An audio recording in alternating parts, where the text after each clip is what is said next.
Hey everybody, I'm going to do something a little bit different in this video. I recently finished and published my video where I was rating and talking about all the pieces in the behemoth, Leviathan, massive, overwhelming 1993 collection, Nightmares and Dreamscapes.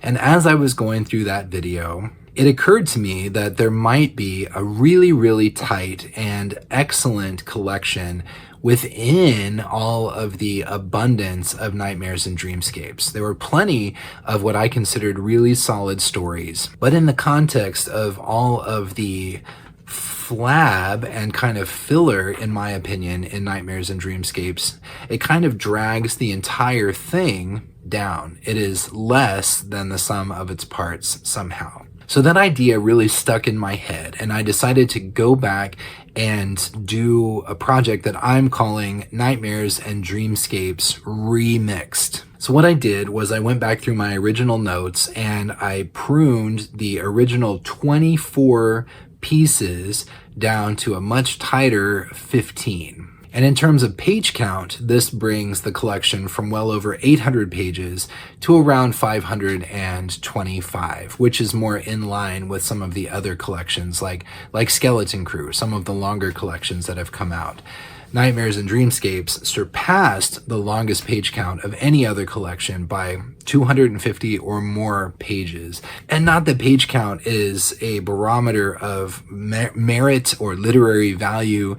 It was just so stuffed to the gills, and I think, after considering these pieces and this order, that it would make the entire collection a much more propulsive, a much more satisfying experience, at least for me.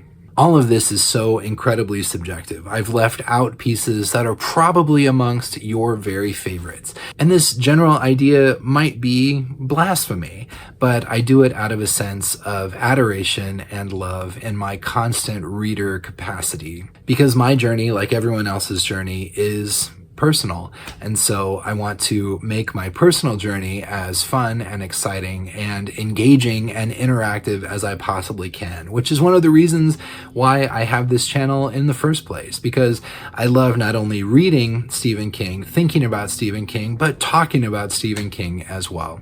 So anyway, in this video, I'm going to go down my list of 15 titles in Nightmares and Dreamscapes Remixed. If you want to experience the collection in this order, grab your book, pick up a paperback at your local used bookstore, and read the stories in the following order. Take it or leave it. You could discount this entire concept and turn your back on it. I would totally understand. Also, as a bonus, I have taken the audio files of all of these stories and I've uploaded them to a Google Drive folder, and I will put the link to that in the description to this video. So if you're interested, if you like audiobooks and you want to go download the files, you can experience Nightmares and Dreamscapes Remixed that way. So anyway, without further ado, here we go. Nightmares and Dreamscapes Remixed. So collections are supposed to start with a bang, on a really strong note.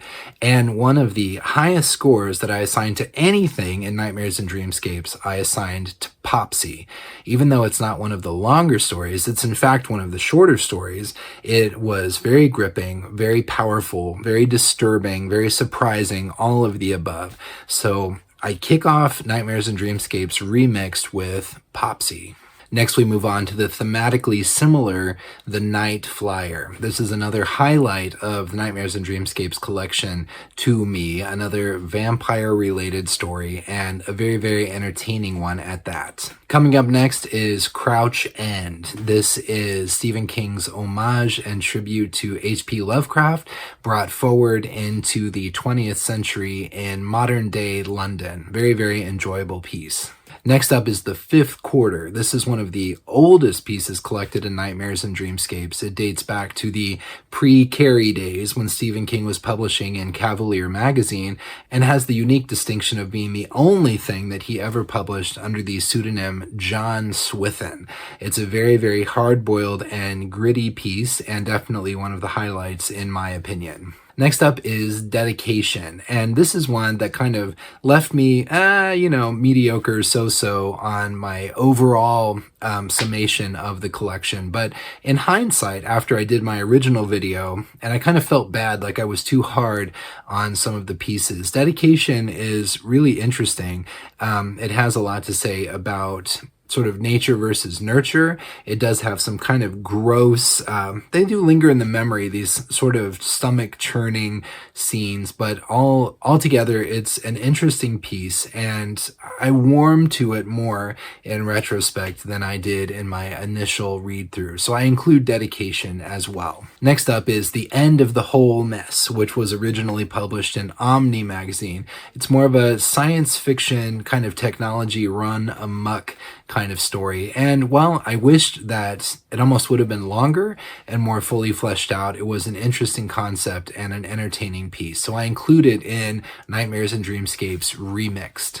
And then next is Home Delivery, which I think is quintessential sort of Stephen King Maine island life story. He's covered this territory many times before, but Home Delivery has a lot of unique tricks up its sleeve. It goes places that are unexpected. Stephen King does a great job of setting up a story where you think you're involved and you know where it's going to go, and it's compelling enough as is. And then he changes directions completely, adds additional elements, and just takes it even over the top from where it was. And Home Delivery is definitely one of those stories. I wasn't expecting it to go where it went, and it has some very gruesome and compelling and kind of scary and harrowing elements to it that I really enjoyed. And now a word about our sponsor.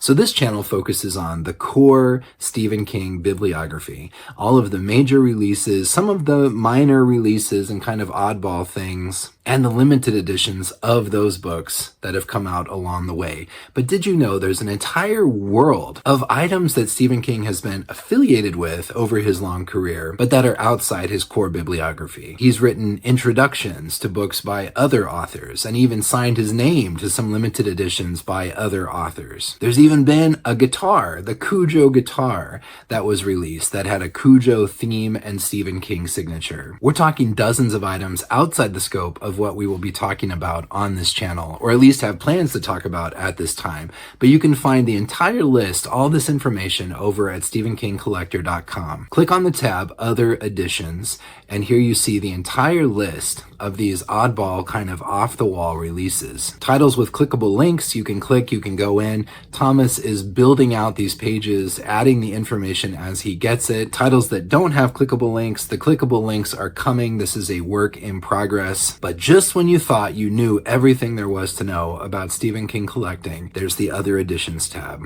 Very, very interesting stuff. I highly recommend that you go in, take a look around, check it out, and you'll be surprised, I think, by some of the things that have come out over the years. Whether you're interested in collecting these items or not, simply reading about them, learning more about them can be a lot of fun. So go on over to The Collector and check it out. And then the pivot, the piece right in the middle, Sorry Right Number. So this is the teleplay that, as I mentioned in my longer video, in printed form, I never really could get into it. But in audio form, which I've included the file in the Google Drive folder, in audio form, I really, really enjoyed it. So far as I know, it's the actual audio from the TV show itself. It's very well produced. It's very fleshed out. I never saw the original episode on TV, so I can't be 100% for sure. But it's very interesting. It's very engaging, at least in the audio format. So like I said, this is the middle of the audio collection for me. If you're reading through in print and following my list here, my greatest hits of Nightmares and Dreamscapes, as it were, you should probably leave Sorry Right Number out of the running. Otherwise, in the audio version, it does make a nice pivot point exactly in the middle of the collection. So moving along in that mindset, pieces 1 through 7 could be like side 1, and pieces 9 through 15 would be like side 2 of the album, with Sorry Right Number in the middle. If you don't choose to read Sorry Right Number, it's literally 7 and 7. And I kind of tried to organize the stories with that general concept in mind. So kicking off side 2, we have another one of the really, really old pieces from Nightmares and Dreamscapes, Suffer the Little Children. This I thought was pretty lean and mean. It would have fit in really well with Night Shift. It's about a teacher who just becomes convinced that her students are engaged in some sort of nefarious conspiracy to drive her crazy and or kill her, and it's about how she responds to that situation, which is pretty interesting and pretty entertaining overall. And then we move on to another kind of thematically related piece, and that's The House on Maple Street. So this was based on an actual painting by Chris Van Allsburg that was included in one of his picture books.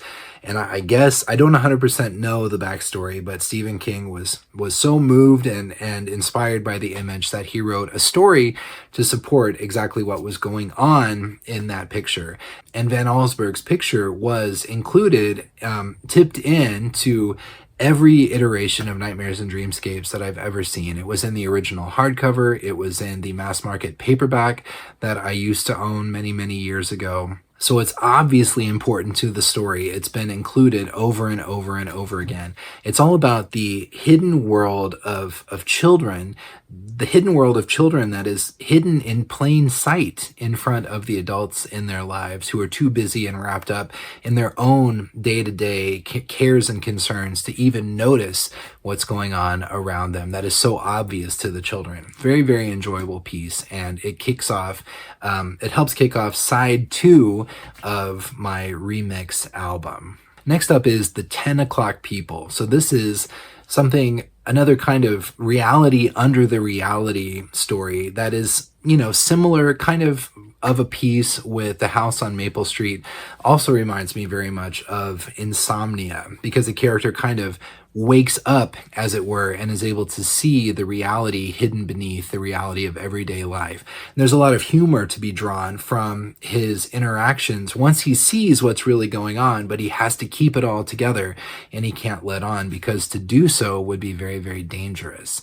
I thought this was a very imaginative, very visual, very tight and thought-provoking piece. I really liked it. So one of the things that's really interesting about Nightmares and Dreamscapes is how many homage pieces there are, where Stephen King not only sort of pays tribute to authors and characters that he really enjoys and is inspired by, he actually inhabits the world of those authors, writes in a different voice, and writes about these other authors' characters in such a convincing and compelling way. And The Doctor's Case is the Sherlock Holmes piece, the Sherlockiana entry from Nightmares and Dreamscapes. I thought it was really well written, very compelling, very believable as a Sherlock Holmes piece. And while the solution to the crime and the crime itself are very, very convoluted in their setup and in their resolution, this is not out of character for Sherlock Holmes from my experience. I thought that the whole thing worked really well, and I really liked it. So I include it in my remix edition of Nightmares and Dreamscapes. And then we move on to Rainy Season. So Rainy Season is another one of those interesting kind of inexplicable events happening in a small town setting. And I think it has a lot of social commentary, some interesting things to say about the lengths that people will go through, the willingness of people to turn a blind eye to the suffering of others to ensure their own peace, prosperity, and happiness. But of course, it also has mutant, giant, killer frogs, and that is also something that just delights me to no end. In spite of the sort of ridiculous premise, the entire thing is very well written, and it's very claustrophobic, and it is legitimately scary as the story progresses, and I really enjoyed it. So, Rainy Season. Just a warning, if you listen to the audio version, it is read by Yardley Smith, who is more commonly known as the voice of Lisa Simpson, which is a really interesting choice for an audiobook. So with a collection, you're supposed to start with a bang and end with a bang. So I saved a couple of my very favorite pieces for the end. So coming in the 14th slot, I put You Know They Got a Hell of a Band, which is another one of those classic misdirection stories that starts off, you think it's one thing, and then completely changes direction and turns into something completely different. And this is a story where I feel like I can feel Stephen King's joy and happiness as he progresses through this idea, sort of as he's writing it. It seems very enthusiastic and very imaginative, like this idea captured his mind and he just went with it with lots of energy. And the audiobook version is read by Grace Slick, who was, of course, in Jefferson Airplane, Jefferson Starship, and many of the characters that are featured in the story are actual rock stars that Grace Slick probably knew and was friends with back in the day, which lends another layer of enjoyment to the story. I thought it was very, very creative. I thought it was very unusual and inspired, and I really liked it. So in the next to last spot, You Know They Got a Hell of a Band. And then to wrap up the collection, I have Umney's Last Case. So this is another homage piece and another real highlight of the collection. It's also yet another example of Stephen King talking about the relationship between the writer and his characters, which he, I think, took to its logical conclusion in the Dark Tower series. The author's actual role kind of as God to their characters and the world they create. Umney's Last Case goes some really, really unusual, interesting, and entertaining directions that you're just not expecting. And I've always been a sucker for sort of fish out of water content. There's some interesting and very, very funny moments in the Dark Tower series when Roland is in our world and doesn't quite know how things work. And there's a lot of humor to be derived from him trying to figure it out. And there's humor in Umney's Last Case as well, as the character of Umney has to adjust and shift to life as a real, actual flesh and blood human being. So I think Umney's Last Case, while an homage to another author, hits a lot of really classic Stephen King notes. It's very enjoyable, it's very entertaining and well written and imaginative, so I think it wraps up the collection on a really high note. So again, in audio, that's 15 pieces, 7 pieces on side 1, 7 pieces on side 2, and then Sorry Right Number as sort of the hinge, the pivot in the middle. If you're just reading the print versions of these stories, I might leave out Sorry Right Number, unless you really find the teleplay format engaging and you can get into it. In that case, it would be 14 pieces. So just consider the audio version sort of the expanded deluxe edition of the print version of this remix short story playlist. So I left out the nonfiction, I left out the poetry, I left out, which I think is probably well liked by a lot of people, left out Dolan's Cadillac, which I mentioned in my longer video. I just found so far-fetched and all the coincidences so extreme that it undermined the suspense of the piece throughout. I found it overly long. I didn't find it to really kick the collection off with a bang, although it did have a standalone edition, a limited edition that's very valuable. So I know there's demand for it. It's probably really well liked. I didn't really care for Dolan's Cadillac, so that was one that I kind of chewed on, went back and forth, but I did decide to leave it out of this playlist, for better or for worse. And again, like I said at the beginning, you can take this concept and run with it. You can leave it behind. Ultimately, when I've gone through all of the collections, I will do sort of a greatest hits, Stephen King's greatest short stories hits playlist overall that covers his entire career and all of the collections. But because I was pretty hard on Nightmares and Dreamscapes in my video, it kind of lingered in my memory, and I decided to go back and revisit and see what I could do from my own perspective and my own taste to make the entire collection more lean and streamlined and enjoyable for myself. I was hesitant to even do this, but I'm doing it. I'm diving in. And anyway, it's all in good fun. So let me know what you think in the comments. What is your overall take on Nightmares and Dreamscapes? Did I leave out your very, very favorite pieces? If so, which ones were they and why do you feel that way? Did I include some pieces that you think are not really up to snuff and that I could have left on the cutting room floor? Anyway, thanks as always to Thomas over at the StephenKingCollector.com website, and thanks to you, the viewers and subscribers who support me and who support the channel. I really, really appreciate it. So wherever you are, take care, and I will talk to you later. Bye. SK First Editions now offers channel memberships. So how you can join the channel, on the homepage of the channel, there should be a join button that you can click. There's also a link in the description of every new video if you're interested. So there's 3 different tiers ranging from as low as $2 to as much as $10 a month. All levels get custom badges depending on how long you've been a member, and probably the most valuable benefit to being a member of the channel is that you get immediate access to all of my videos.